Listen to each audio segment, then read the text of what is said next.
Aujourd'hui, Luc Besson est fier de vous présenter probablement le pire film d'horreur de l'histoire des films d'horreur. On va quand même trouver le moyen de se marrer parce que baser un film d'horreur sur Arthur et les Mini-Mois, c'est quelque chose.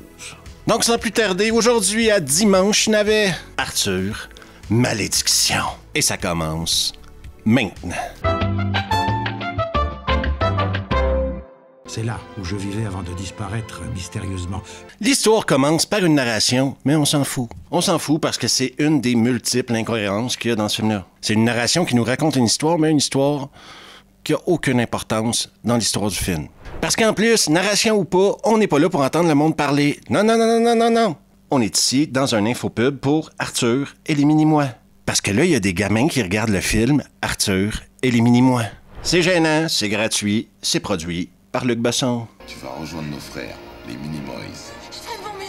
Grand moment de direction d'acteur ici. On voit un réalisateur qui demande à des enfants « Faites comme si c'était le meilleur film que vous avez jamais vu de votre vie. » Oh, c'est trop bien! Et toi, garçon, raconte-nous tes rêves, tes ambitions. Je veux être un Minimoys. Mais t'es trop grand pour être un Minimoys. 10 ans plus tard, on retrouve notre bande de jeunes adultes rebelles à une fiesta. Dans leur appartement, bien sûr, comme dans l'appartement de tous les jeunes adultes, un poster d'Arthur et les Mini-Mois. Et oui, si vous vous posiez la question, on peut tout de suite reconnaître le puceau. Mais sérieusement, OK? Si vous êtes des jeunes adultes, OK, 18, 20 ans, on va dire, et que vous faites encore des cosplays de Arthur et les Mini-Mois, s'il vous plaît, dites à vos parents de communiquer avec moi. Je crois sincèrement que quelqu'un doit vous parler. C'est quoi, j'ai pris des seins, c'est ça? Non, c'est pas ça, c'est le... Donc, on est dans une fête de jeunes adultes. Il n'y a pas une binge. Il n'y a pas une bouteille sur la table. Il n'y a pas un pétard. Il n'y a personne qui fume. Et il y a encore moins de monde qui baise. Donc, on est d'accord pour dire que non seulement c'est un film d'horreur, mais en plus, c'est un film de science-fiction. Comme s'il n'y avait pas eu assez de placement de produits Arthur et les Mini-Mois pour le moment, eh bien, on en rajoute une couche. On en rajoute une couche parce qu'à 18 ans, quel jeune homme ne rêve pas de recevoir comme jeu le jeu Arthur et les Mini-Mois? Hein? Qui?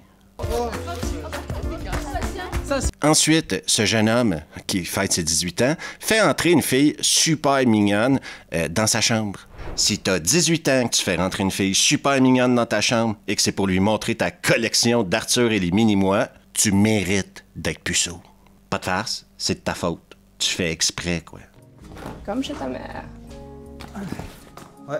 Et si en plus, OK, vous avez tous 18 à 20 ans, et vous vous assisez à la fin de la soirée pour regarder le film Arthur et les Mini-Mois, vous avez besoin d'aide. Tout est nickel. Ouais, c'est bon, c'est bon. Non, mais sortez la vodka, faites passer la laitue sauvage. Vous avez 18 ans, c'est le temps maintenant de prendre des mauvaises décisions. Parce qu'écouter Arthur et les Mini-Mois à 18 ans, entre amis, c'est triste. Mais ceci est une autre histoire que mon petit-fils. Vous l'avez déjà vu? Tout ça nous mène à leur énorme surprise qu'ils ont réservée au mec qui vient d'avoir 18 ans. Ils veulent l'amener voir la maison où a été filmé le film Arthur et les Mini-Mois. Oui, je le sais, moi aussi, je suis tout excité. Donc, ils arrivent dans un village où il y a d'autres jeunes qui s'amusent à faire du cosplay. Tu peux prendre des pains au raisin et des croissants, s'il te plaît? Les autres? Oui, c'est bien de la racaille avec du maquillage. J'ai également des reflux gastriques, ne vous inquiétez pas. Sur la route de la maison d'Arthur, ils vont rencontrer un mec qui a un chien. Et le génie, OK, de cette rencontre-là avec ce mec-là, c'est que tout le monde va penser que c'est un méchant. Mais en réalité, c'est un gentil qui va leur sauver le cul à la fin du film. Parce que vous voyez, faut pas se fier à ce que les gens ressemblent. C'est important dans la vie. Arthur. De retour dans la voiture, il y a un mec qui se croit dans le Shining. Et je trouve ça très, très, très, très méchant d'insulter Stephen King, d'insulter Stanley Kubrick, d'insulter Jack Nicholson en faisant des références au Shining dans Arthur, Malédiction. Où s'en va le monde? Plus personne respecte rien. Je vous jure, j'ai cru qu'on était dans Shining, là. Ils vont être bloqués sur la route par un arbre. Dans les films d'horreur, c'est un classique qu'un arbre bloque la route. Ce qui va faire en sorte qu'ils vont décider d'aller marcher dans la forêt et tomber, OK, attention, sur des biches en effet numérique. Et c'est à ce moment-là que j'ai arrêté le film parce que j'avais faim. Donc, je suis allé à la cuisine, OK, puis j'ai pris le temps de me faire un bon sandwich. On commence par se couper 2 belles tranches de pain paysan. Dans un petit bol à part, on met un peu de Dijon, un peu de mayo, 2-3 gouttes de tabasco, parce que le piquant, ça met du piquant, et on l'étend généreusement sur notre pain paysan. Personnellement, je suis un homme qui aime la viande, donc je vais y aller avec un sandwich 3 viandes pour cette situation-là. Je sais que je vais avoir besoin d'énergie plus tard dans la journée. Mortadelle tranchée très mince et t'as pas peur d'en mettre. Rajoute par-dessus ça du jambon, toujours tranché très mince, et t'as pas peur d'en mettre. Par-dessus la mortadelle, par-dessus le jambon, c'est là que tu sors le salami piquant. Puis là, t'en mets 5 ou 6 petites tranches. Je retourne donc au frigo parce que sans fromage, c'est pas vraiment un sandwich. Je rajoute donc à ça un peu de vacherin fribourgeois, le meilleur fromage au monde. Je me coupe 2 belles tranches de tomates que je sèle et poivre généreusement. 2 belles feuilles de laitue propres, s'il vous plaît. Je referme tout ça, OK? Avec mon pain paysan, toujours bien saucé, là. Puis ça, ben, c'est mon sandwich. Abonnez-vous pour plus d'idées de sandwich grâce à Revue. On dirait l'Afrique même, non? C'est rien, moi, je suis d'Aubervilliers. Donc, de retour au film, à force de marcher, il trouve la maison. Le film est sorti en 2022. Donc, si t'avais 18 ans en 2022, t'es né en 2004. Et moi, je vous le dis tout de suite, je m'inquiète pour cette génération-là. Faites-vous à l'idée qu'on pourra pas sauver tout le monde. Pourquoi il se serait donné la peine de construire un décor pour au final pas le filmer? Et c'est à ce moment-là du film où j'ai commencé à m'interroger, est-ce que c'est un navet ou un nanar? Parce qu'il y a des trucs tellement débiles que ça fait très nanardesque, on va dire. Mais c'est tellement mauvais que ça fait navet. Oui, j'ai décidé à la fin de la journée de le mettre en dimanche navet. Mais si j'aurais été de meilleure humeur, peut-être qu'il aurait terminé sa course dans un vendredi nanar. Dieu sait.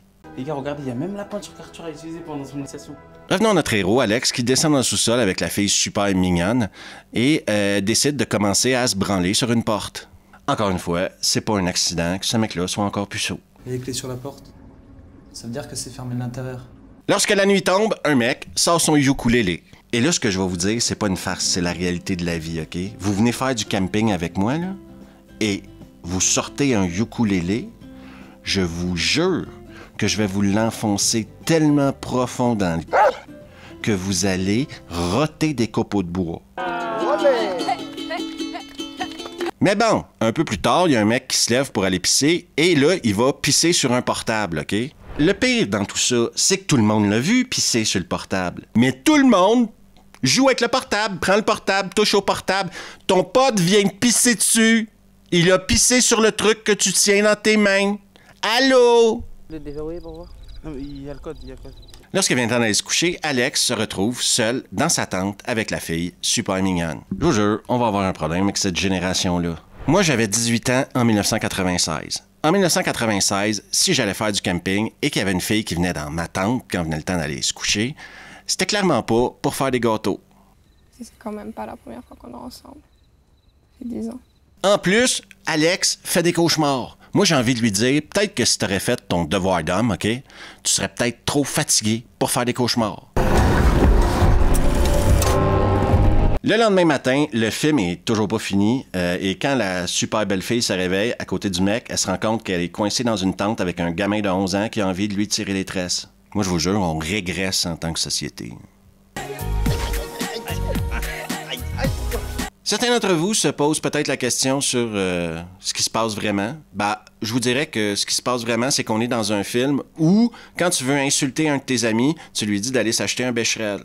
J'imagine que si je vais dans un endroit où il y a plein de jeunes de 18 ans, ils s'insultent tous en se disant « Oh, mais va t'acheter un Becherel, hein? » S'il y avait eu un ours, le conditionnel, tu vas un Becherel 2 minutes et tu t'élèves. Alex va enfin finir par embrasser la fille, OK? Et se blottir sur son épaule comme une grosse chochotte. À un moment donné, ils vont trouver un trou. Apparemment, c'est le seul trou qui les intéresse dans ce film-là. C'est incroyable. Avec 35 minutes à faire au film, il se passe enfin quelque chose. C'est ça. Il se passe quelque chose. Comment il est arrivé là, j'en ai aucune idée. Comment il a fait pour mettre son pied dans un piège à ours, encore moins d'idées, mais c'est peut-être ça, quelque part, la magie du navet. T'arrives à quelque part sans le savoir. Pendant que leurs amis s'amusent avec le trou, dans la forêt, c'est la panique. Revenons au trou maintenant, où le mec se fait aspirer par le trou à cause de sa caméra qu'il a voulu envoyer dans le trou. Mais inquiétez-vous pas, ils sont assez intelligents pour comprendre que s'ils coupent le câble, ben ça va arrêter de tirer. Quand les mecs reviennent de la forêt, on dirait qu'ils sont aux portes de la mort. Max, tu restes avec moi. Si tu lâches, je reste aussi, putain. Et là, on a la meilleure blague du film, parce que la fille, elle va dire « ça va piquer un peu ». Regardez cette blessure-là et dites-moi si 2 Doliprane, ça enlève la douleur dans ces cas-là. Max, ça va piquer un peu, ok? Là, je t'ai donné une dose de cheval. Tu vas prendre la sortie. Là, ils vont prendre ce mec-là et l'amener à la bagnole, OK? Qui est devant l'arbre qui bloque la route. Mais inquiétez-vous pas, ils ont un système de sécurité infaillible. S'il arrive quelque chose, il y a juste à klaxonner. Toutes les minutes, tu klaxonnes 3 fois. Comme ça, on se perd pas notre tour, OK? Pendant que les mecs se tapent tout le boulot d'amener le mec là-bas, OK? Ben, les filles, elles, prennent des photos. Sauf que quelques minutes plus tard, cette photographe-là décide de s'aventurer dans la grange et tombe sur un nid de guêpes. Donc, elle va mourir tuée par des guêpes, sans que personne s'en rende compte. Devinez quoi? L'histoire du klaxon, ça marchera pas. Je crois pas surprendre personne en disant que le truc du klaxon, c'était un plan pourri. Alors qu'Alex revient, la fille de Luc Besson tombe dans le trou. Parce que c'est à ce moment-là du film que j'ai commencé à fouiller sur Internet pour savoir c'était qui la fille super mignonne. Eh bien, ça tombe que c'est la fille de Luc Besson. C'était le moment népotisme. Dimanche navet. Alex doit maintenant sauver la fille de Luc Besson. Et vous vous souvenez du film de Descent, la tension qu'on réussit à créer quand quelqu'un se promène dans une grotte? Ben maintenant, imaginez l'inverse. Alex! C'est bon, t'inquiète. Et quand on trouve un de ses potes morts, on n'a pas le choix de réagir. Je vous le jure, c'est un scénario complètement ridicule. Il va finir par retrouver la fille. Mais le truc, OK, c'est que maintenant que je sais que c'est la fille de Luc Besson, je sais qu'elle mourra pas dans ce film-là, cette fille-là.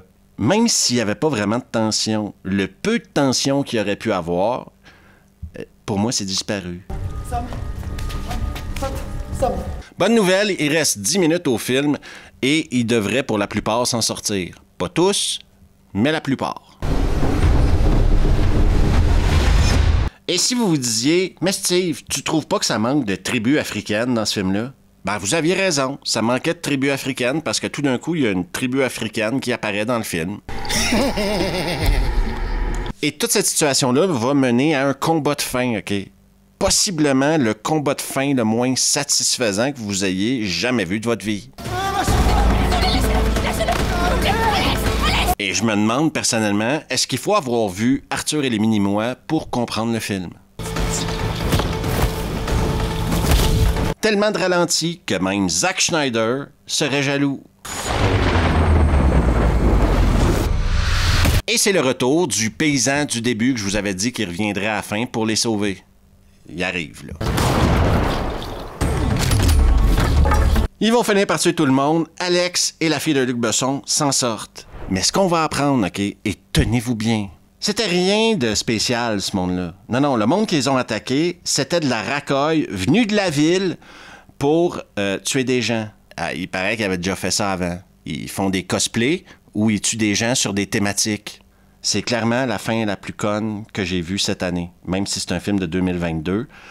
En 2025, j'ai vu une chier de film. C'est le truc le plus con que j'ai vu en 2025. J'imagine que ça remporte la palme pour 2022 aussi. Une bande de jeunes. Ils viennent d'une grande ville, ils ont rien à faire, du coup ils organisent des jeux de rôle. Et ça, ben c'est la fin de Arthur, Malédiction. Ils prennent de la drogue, ils arrivent le week-end et s'enfoncent jusqu'à la mort. Donc Luc Besson était fier de vous présenter le projet de fin d'études de sa fille et de ses amis. Ça ressemble vachement à un film de fin d'études, ouais, de projet. On a fait ça avec 3000 francs et plein de bonnes intentions. Est-ce que c'est un nanar ou un navet? C'est une question que vous répondrez dans les commentaires. Moi, je vous ai donné mon avis durant la vidéo. C'est que c'est tellement mauvais que ça doit être un navet, mais des fois, ça devient tellement con qu'on frôle le nanar, quoi. Parce que pour être con, c'est vachement con, hein. on est dans la grosse connerie. Là. Non, c'est mal réalisé, mal monté, mal joué. Les dialogues, c'est ridicule, c'est gênant. Là. Et j'imagine que contrairement à d'autres vidéos que j'ai fait sur Dimanche Navet, celui-là, il y a peu de gens qui vont le défendre. Parce qu'il est indéfendable. Déjà, si c'est pas un projet de fin d'année, Luc Besson met clairement sa fille là-dedans pour que ça y serve de rôle, quoi, qu'elle ait quelque chose à montrer à d'autres réalisateurs. L'infopub continue pour Arthur et les Mini-Mois. Éthiquement, c'est discutable. Et c'est pour ça que je vous dis que même par curiosité, c'est pas un film que je conseille. Gâtez-vous, perdez pas votre temps là-dessus. Et ça, ben, c'est la fin de Dimanche Navet.